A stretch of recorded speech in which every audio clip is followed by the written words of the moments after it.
কোন কোন প্রাণী দিয়ে কোরবানি করা যাবে না। বৈধ ছিল এই প্রাণী দিয়ে কোরবানি করা, কিন্তু কয়েকটি দোষের কারণে এই প্রাণী দিয়ে এখন কোরবানি করা যাবে না। হাদিসের মধ্যে আসছে, আন বারা ইবনে আযিব রাদিয়াল্লাহু তাআলা আনহু থেকে বলেন, তিনি বলেন, কামা ফিনা রাসূলুল্লাহ সাল্লাল্লাহু আলাইহি সাল্লাম, আল্লাহ নবী সাল্লাল্লাহু আলাইহি সাল্লাম আমাদের মাঝে দাঁড়াইলেন, দাঁড়ায় বললেন, ফাকালা আরবাতুন লা তাজুদু ফিদ দুহায়া। সাহাবায়ে কেরামদেরকে বললেন, সাহাবীরা শোনো, চারটা পশু এরকম, এগুলো কোরবানির ক্ষেত্রে কখনো জায়েজ হবে না। এক নাম্বার হলো আল আরজাউল বাইয়িনু আরজুহা, আল আরজাউল আল আওরাউল বাইয়িনু আওয়ারুহা। আল্লাহ নবী বললেন, এমন পশু যেটা কানা, এবং এটা যে কানা এটা স্পষ্ট বোঝা যায়, এমন কানা পশু দিয়ে কি করা যাবে না, আপনার কোরবানি দেওয়া যাবে না। তাহলে কানার কথা বলছেন, যেটা দুই চোখ অন্ধ অথবা এক চোখ পরিপূর্ণ অন্ধ, তাহলে সেটা দিয়ে তো আরো আগেই কোরবানি করা যাবে না। এরপরে বললেন, ওয়াল মারিদাতুল বাইয়িনু মারাদুহা, এমন রোগাক্রান্ত পশু দিয়ে কোরবানি করা যাবে না যার রোগটা স্পষ্ট দেখতেই দেখা যায় সে রোগাক্রান্ত। অনেক পশু আছে গায়ের ভিতরে বিভিন্ন গুটি গোটা ইত্যাদি অনেক কিছু, এবং বিভিন্ন রোগে, পেটের রোগের সাথে সম্পৃক্ত, বিভিন্নভাবে রোগাক্রান্ত, এবং রোগাক্রান্ত পশু দিয়েও কোরবানি করা যাবে না।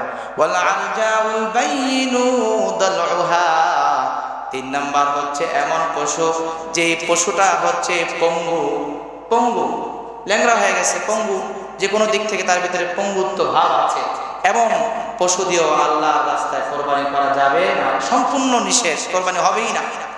চার নাম্বার হচ্ছে ওয়াল কাসিরাতুল্লাতী লা তুনকি, এমন দুর্বল পশু দিয়ে কোরবানি করা যাবে না যেই পশুটা নিজের স্থান থেকে কোরবানির স্থানে হেঁটে যেতে পারে না, এমন কোরবানি দিয়েও, এমন পশু দিয়েও কোরবানি করা যাবে না।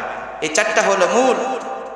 এরপরে এই চারটা থেকে মুহাদ্দিসিনে কেরামগণ আরো কতগুলো বের করেছেন।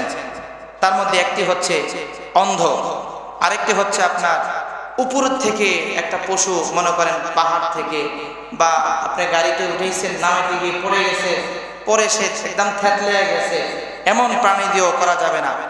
মাকতুআতুন আহাদুল ইয়াদাইন অথবা আহাদুল রিজলাইন, দুইটা পা একটা পা, দুইটা হাতের একটা হাত কাইটা গেছে, তাও হবে না। এরপরে মাসুবাতুন, বিভিন্ন জায়গা থেকে কোরআনের ভিতরে আসছে অল মানকুজা, যে সমস্ত প্রাণীগুলোকে গচ্ছিত রাখা হয়েছে, তার কাছে এটা আমানত হিসেবে রাখা হয়েছে, সে কি করলো, তার অনুপস্থিতিতে বাস গোস্ত খাওয়ার লালসায় সে কি করলো, এটা দিয়ে কোরবানি দিয়ে ফেলল। অন্তরের খবর তো আল্লাহ জানেন, কিন্তু এরকম শাইয়ে মারহুম, যে জিনিসটাকে গচ্ছিত রাখা হয়, এটা টাকা হোক বা স্বয়ং পশু হোক, টাকা দিয়ে পশু কিনা, গচ্ছিত টাকা দিয়ে কারোর টাকা রাখা হয়েছে, সে টাকা দিয়ে পশু কিনা, অথবা পশুটাই তার কাছে রাখা হয়েছে, পালতে দেওয়া হয়েছে, যদি সে তার অনুমতি ছাড়া করে তাহলে তার এই কোরবানিটা জায়েজ হবে না।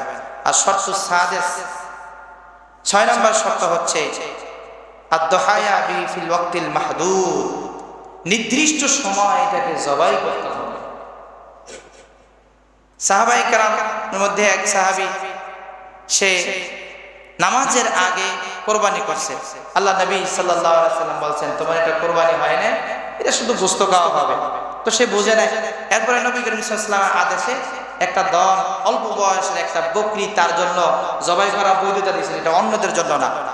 এজন্য নামাজের পরে কোরবানি করতে হবে। আন বারা ইবনে আযিব রাদিয়াল্লাহু তাআলা আনহু قال আন নবী সাল্লাল্লাহু আলাইহি ওয়াসাল্লাম قال মান যাবিহা ক্বাবলা সালাত ফাইন্নামা হুয়া লাহমুন কদিমা লাহু ফি আহলিহি ওয়া লাইসা মিনান নুসুকি শাইউন, যে ব্যক্তি কোরবানি করবে নামাজের আগে, ঈদের নামাজের আগে, ঈদুল আজহার আগে, তার কোরবানি হবে না, এটা শুধু তার পরিবারের জন্য গোশত খাওয়ার জন্যই একটা ব্যবস্থাপনা, এছাড়া আল্লাহ দরবার কিছুই যাবে না।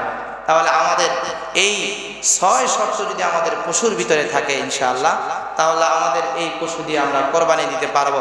এই 6 শর্তের বাহিরে চলে গেলে এই পশু দিয়ে আমাদের কোরবানি করা কি হবে না, বলেন, জায়েজ হবে না।